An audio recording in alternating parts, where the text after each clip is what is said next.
Coucou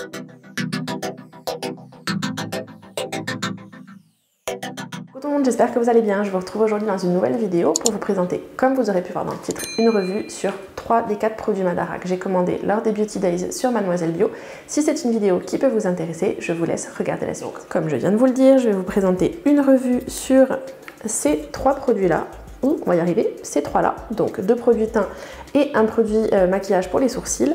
Donc première petite chose, je vais faire une intro sur la marque en elle-même. Donc comme je vous disais lors de mon haul Beauty Days Mademoiselle Bio, j'ai envie de tester un petit peu plus de naturel dans ma salle de bain puisque je le fais depuis quelques mois voire quelques années pour le soin. J'ai envie de commencer à regarder un petit peu plus du côté du maquillage également, puisque il y a quelques années de ça, au tout début, c'était pas foufou ce qui avait pu être proposé, mais là on se rapproche quand même de plus en plus de produits luxe ou professionnels, puisque par exemple, un exemple tout bête, c'est la marque Couleur Caramel, qui est une marque de maquillage professionnel, qui est une marque qui surfe sur le naturel et le bio depuis un bon moment. Mais bref, on est là pour parler de Madara.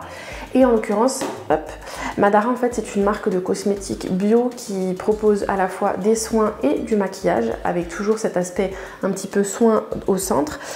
Alors si je regarde en bas, c'est parce que j'ai mon téléphone juste là pour me servir d'anti-sèche, puisque c'est une marque qui a été créée en 2006 par 4 jeunes femmes lettonnes. Et tout simplement, elles avaient envie d'évoluer dans un style de vie plus écologique et plus responsable, qui est donc aujourd'hui devenue la marque de cosmétiques bio référente en Lettonie et bientôt dans toute l'Europe. Donc ça c'est un petit peu, on va dire, la façon de présenter la marque de manière commerciale, mais clairement c'est vrai que Madara, on entend de plus en plus parler sur la beautysphère bio tout simplement.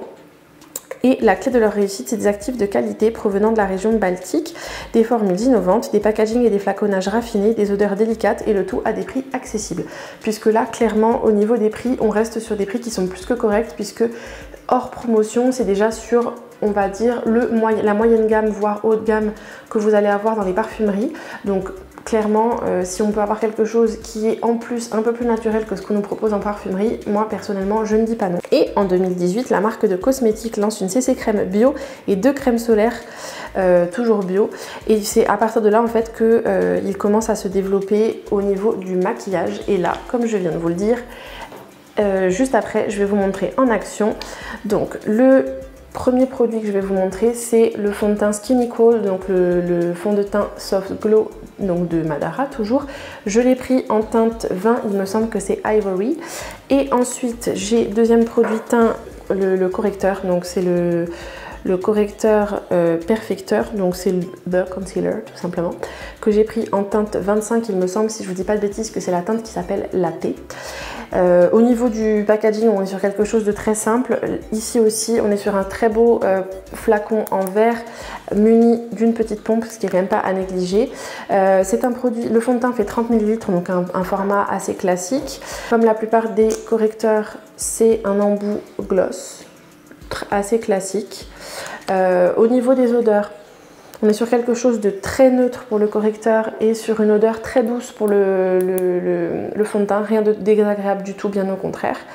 Il faut juste très bien le mélanger, le fond de teint, pour éviter d'avoir cet aspect un petit peu biphasé au fond. Mais une fois que le produit est relativement bien mélangé et qu'il est bien remonté dans la pompe, il n'y a pas de souci, on arrive à avoir une texture de crème. Et dernier produit et pas des moindres, puisque vous connaissez mon amour pour la Deep Brow Pommade de Anastasia Beverly Hills. J'avais envie de tester un équivalent en produit bio. Donc je vous laisse regarder la suite de la vidéo si vous voulez avoir un petit peu du coup mes premières impressions et l'application, et je vous retrouve juste après. Pour commencer donc cette vidéo, juste après m'avoir vu toute maquillée, vous me voyez toute démaquillée. Tout d'abord pour savoir ce que j'ai mis sur ma peau jusque ce matin. Je n'ai absolument pas mis de base ni rien, j'ai juste fait ma routine soin habituelle. J'ai du coup mon sérum à l'acide hyaluronique et mon mélange d'huile essentielle et d'huile végétale de jojoba. Je me suis mis ça sur le visage il y a à peu près 2 heures puisque je n'avais pas envie de me maquiller tout de suite. Et pour l'application, donc comme je vous ai dit, je ne vais pas mettre de base en dessous. Et j'applique tous mes fonds de teint en ce moment à l'aide d'un Beauty Blender. Donc comme c'est ma manière d'appliquer le fond de teint que je préfère, je vais faire ça aujourd'hui pour l'application du fond de teint. Donc je me suis un petit peu battue avec mon fond de teint pour bien le mélanger avant, puisque vous avez vu dans ma vidéo Mademoiselle Bio que j'avais un petit peu eu du mal avec un produit un peu biphasé. Donc il a l'air d'être très liquide, donc ce qui est bien c'est qu'il y a une petite pompe dessus. Hop, là j'ai l'impression qu'on est un peu mieux, donc je vais essayer de vous faire en sorte que ça se cadre bien et qu'on voit bien à l'écran. Hop, et j'ai toujours une petite palette pour pouvoir me regarder dans un miroir en l'appliquant. Donc c'est parti. Au niveau de la teinte, je ne pense pas m'être trompée. On est sur un fond de teint qui est très fluide.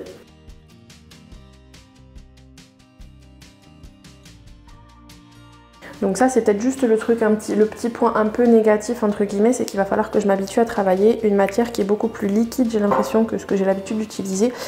Donc on va voir, j'ai l'impression que c'est en train d'être un tout petit peu plus épais, vu que je commence à arriver dans la partie un peu moins biphasée. Au niveau de la couvrance, je dirais qu'on est sur quelque chose de léger à moyen. L'odeur est super agréable. Voilà, là on est en train d'arriver sur quelque chose d'un tout petit peu plus épais. Vous voyez, ça coule plus du tout. Donc là, je pense que je suis arrivée dans la vraie texture du produit. Et du coup, on gagne en couvrance.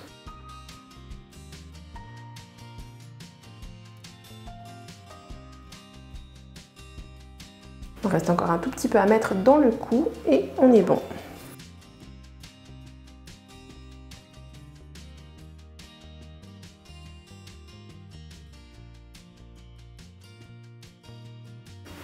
Donc, je vais essayer de vous faire un petit zoom sur ma peau. Moi, déjà, je vais vous donner mon avis comme ça, quand je me regarde dans le miroir.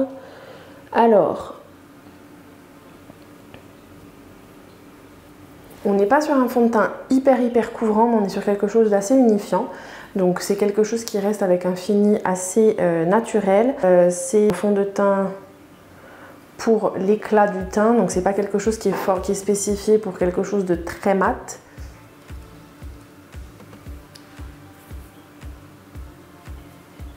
Donc au niveau du résultat du fini, on est sur quelque chose qui est un tout petit peu collant, encore un tout petit peu. C'est pas quelque chose qui est ultra mat. Au niveau de la teinte, j'ai pris la bonne teinte pour ma carnation. Vous voyez, il y a encore des petits défauts qui transparaissent sous le fond de teint, mais c'est pas quelque chose de trop gênant. Après, en ce moment, j'ai quand même quelques petits soucis au niveau du menton, comme vous avez pu voir au début. Au niveau des cernes, on est sur quelque chose de pas mal. Vous voyez, j'ai un bon petit truc moche juste là, très pratique. Et du coup, voilà, je suis plutôt satisfaite du rendu. Maintenant, on va passer à l'application du correcteur, donc pour camoufler les petites imperfections et les cernes. Donc on est sur un produit un petit peu épais. Je ne sais pas trop si ça va être problématique pour l'application, mais...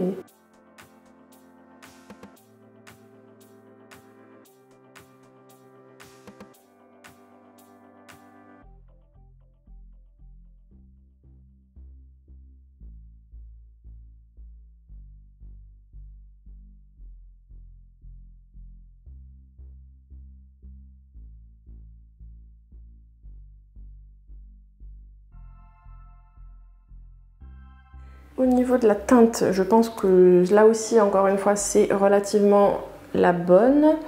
Alors, il est plutôt assez couvrant, mais j'ai quand même l'impression que sur les imperfections les plus prononcées, il va quand même falloir que je revienne un petit peu. Donc ça va pas être un produit qui est ultra couvrant, comme par exemple, alors je l'ai jamais testé à titre personnel, mais je sais qu'il est réputé pour être ultra couvrant, c'est le correcteur Shape Tape de Tarte. Donc là, quand on vient le tapoter sur les imperfections, déjà on est sur une couvrance qui est bien plus intense.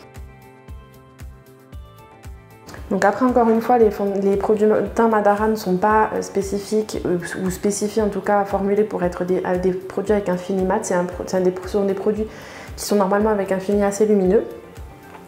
Alors, clairement, impossible pour moi de le laisser tel quel. Même un fond de teint, quand j'ai envie d'avoir un rendu plutôt lumineux, je le poudre toujours parce que j'ai tendance à avoir la peau qui fait assez facilement filer les produits. Donc de toute manière, je compte le poudrer. Mais je vais encore une fois vous faire un zoom sur mon visage pour que vous ayez un petit peu plus une idée du fini. Alors, on est quand même sur un produit qui se voit, hein. C'est pas quelque chose qui va être complètement... effet fini naturel. Là on le sent quand même quand on touche directement sans l'avoir poudré et sans avoir laissé le temps au produit de pénétrer dans la peau. Donc moi, comme toujours, de toute manière, je viens de vous le dire, je vais poudrer mon visage. Mais voilà, au niveau du rendu, on est sur quelque chose. Vous voyez, on voit quand même les démarcations un petit peu de produit. Mais pour moi, même si on voit un petit peu les démarcations de produit, ce n'est pas quelque chose de rédhibitoire du tout. Donc je vais hors caméra poudrer mon visage, ajouter mon bronzer et mon blush. Et je reviendrai pour vous faire le maquillage des sourcils.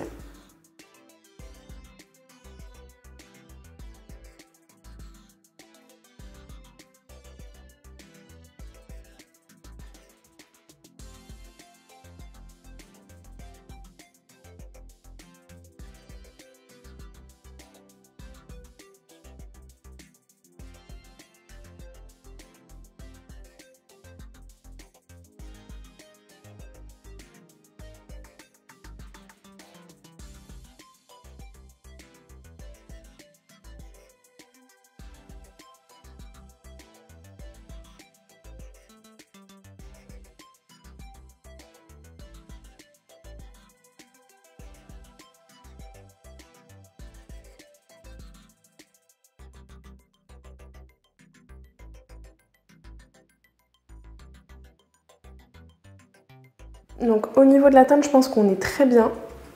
Je vous rappelle que j'ai la teinte 0, j'ai la teinte 10, il me semble que c'est Smoky Blonde qu'elle s'appelle.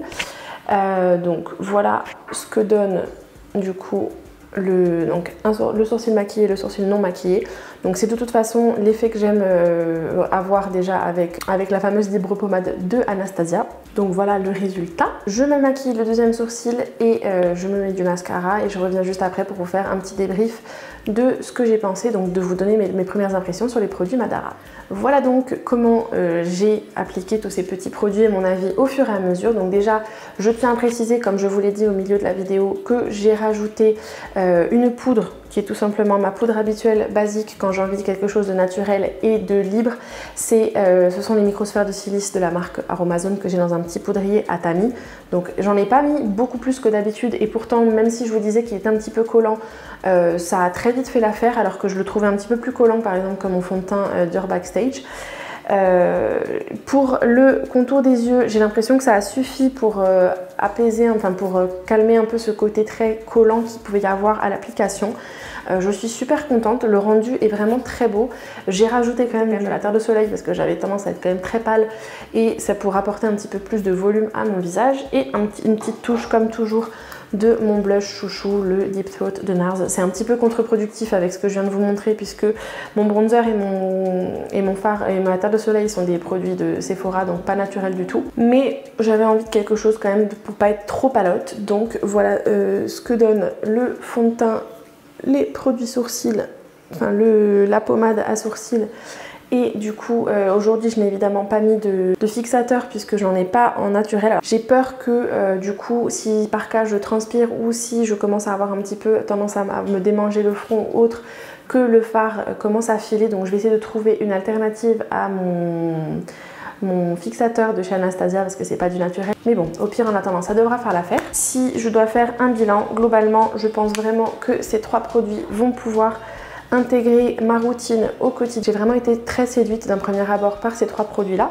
Donc à savoir que je pense encore une fois devoir faire ça, le dernier crash test pour ces deux produits là, ce sera évidemment l'endurance sur une journée sous un masque pour voir comment ils tiennent. Mais de toute manière, vous le savez, j'ai tendance à vraiment aimer mettre des bases sous mes produits teints dans tous les cas. Donc pour le moment, ce sera des bases qui sont non naturelles. J'ai entendu pas mal de bien d'une des bases de teint de chez Couleur Caramel. Donc je pense que lors d'une prochaine promotion, d'une prochaine commande, je tenterai bien ça et du coup de l'appliquer sous ces produits. Mais en tout cas, si vous n'êtes pas déjà client Mademoiselle Bio, je vous invite à faire un petit tour en barre d'infos et vous pouvez retrouver du coup par quelle manière vous pouvez bénéficier de 5 € sur votre première commande de 25 € minimum sur le site de Mademoiselle Bio. C'est toujours ça de prix. Et en fait, il suffit que vous rajoutiez, je vous aurais mis juste en dessous en barre d'infos mon adresse mail à mettre comme adresse parrain. Et voilà, si c'est quelque chose qui peut vous plaire, bien évidemment les 3 produits seront listés juste en dessous en barre d'infos. Et les 2 responsables de mes craquages chez Madara, ce sont bien évidemment Peau-Neuve et Lou de la chaîne Un Point C'est Lou et du blog et autres. Donc bref, comme toujours, leurs liens seront en barre d'infos, puisque si vous ne les connaissez pas déjà, ce qui m'étonnerait quand même beaucoup, mais au cas où, si vous ne les connaissez pas déjà, je vous inviterai à découvrir leur univers juste en dessous. Donc si cette vidéo première impression vous a plu, je vous invite à la liker, à vous abonner en cliquant juste ici ou sous ma tête, comme d'habitude, pour ne manquer aucune de mes prochaines vidéos. N'oubliez pas d'activer la petite cloche pour recevoir les notifications lorsque j'en publie une nouvelle. Dites-moi vous en commentaire ce que vous avez pensé de cette vidéo première impression et de si ce sont des produits qui pourraient vous tenter. Je vous invite bien évidemment à aller voir en barre d'infos pour cliquer sur les liens si vous souhaitez les découvrir. Je vous retrouve mercredi prochain sur la chaîne pour une nouvelle vidéo. Je vous invite à cliquer ici et ici pour découvrir mes 2 dernières vidéos qui sont pleines d'astuces et de bons plans qui, je pense, pourront vous plaire. Et d'ici la prochaine, je vous fais plein de gros bisous, prenez soin de vous et à très vite. Ciao ciao!